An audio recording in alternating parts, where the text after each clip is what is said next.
অবশ্যই নিজেকে প্রস্তুত করছি, লাইক অ্যাক্টিংয়ের দিক থেকে, ডান্স, তারপরে স্টাইল, সব দিক থেকে ট্রাই করতেছি ডেভেলপ করার। আসলে দেখেন সবাই আস্তে আস্তে ডেভেলপ করে, সো সাকিব খানের সাথে কাজ করার জন্য স্পেশাল কিছু করছি না, আমি নিজেকে ডেভেলপ করছি।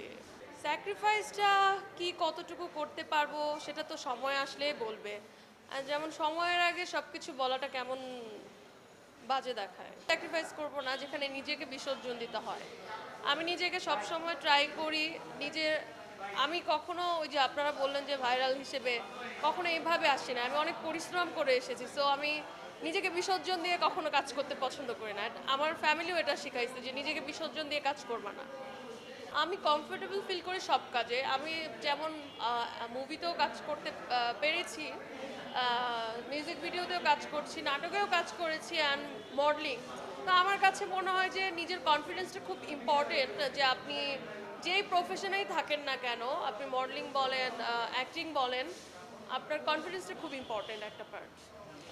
সত্যি বলতে গেলে কি, তারা ভাবে যে আমি অনেক খরচা করাবো তাদের, বলে যে তোমাকে অ্যাফোর্ড করতে পারবো না, তোমার লাইক নায়িকা বা মিডিয়া ক্যারিয়ার ছেড়ে দিতে হবে। তা আমার কাছে মনে হয় যে যে আমাকে ভালোবাসবে, আমার ভালো মন্দ সব কিছুই আমাকে ভালোবাসবে, অ্যান্ড সে যদি আমার পাশে থাকতো তাহলে আমি মিডিয়াও ছাড়তে পারতাম। বাট অ্যাকচুয়ালি তারা বুঝাই দিয়েছে যে আমার মূল্যায়নটা কত দূর তাদের কাছে, তো তাদের জন্য কেন আমি ছাড়বো।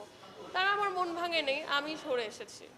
অবশ্যই সুন্দর একটা মন থাকতে হবে, যে মনের মধ্যে শুধু আমি থাকবো, এক নারীতে আসক্ত হতে হবে, এবং মানুষের সাথে সুন্দর ব্যবহার করতে জানতে হবে। আমার স্পেশালি কেউ সুন্দর ব্যবহার করলে আমার দেখতেও ভালো লাগে। তো যখন আমার লাইফ পার্টনার কারোর সাথে সুন্দর বিহেভিয়ার করবে, আমার অনেক ভালো লাগবে, আমি তাকাই থাকবো তার দিকে।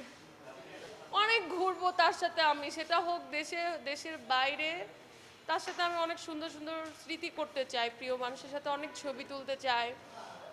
শপিংটা খুব ইম্পর্টেন্ট না, মোটামুটি তো শপিং করবো দেশের বাইরে গেলে, বাট সব থেকে ইম্পর্টেন্ট তার সাথে আমি ঘুরবো, আর ঘুরলেই সময় পেয়ে যাবো আমি সব কিছু করতে চাই। কোন দেশে?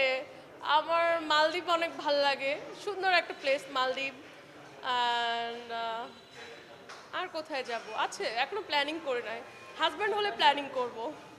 হাজব্যান্ড তো আল্লাহ জানে, বিয়েটা তো আমার তকদিরের উপরে। আমি তো আমার প্রিয় মানুষকে বিয়ে করতে চেয়েছি, বাট সে তো ভয়ে চলে গেছে আমি নায়িকা বলে।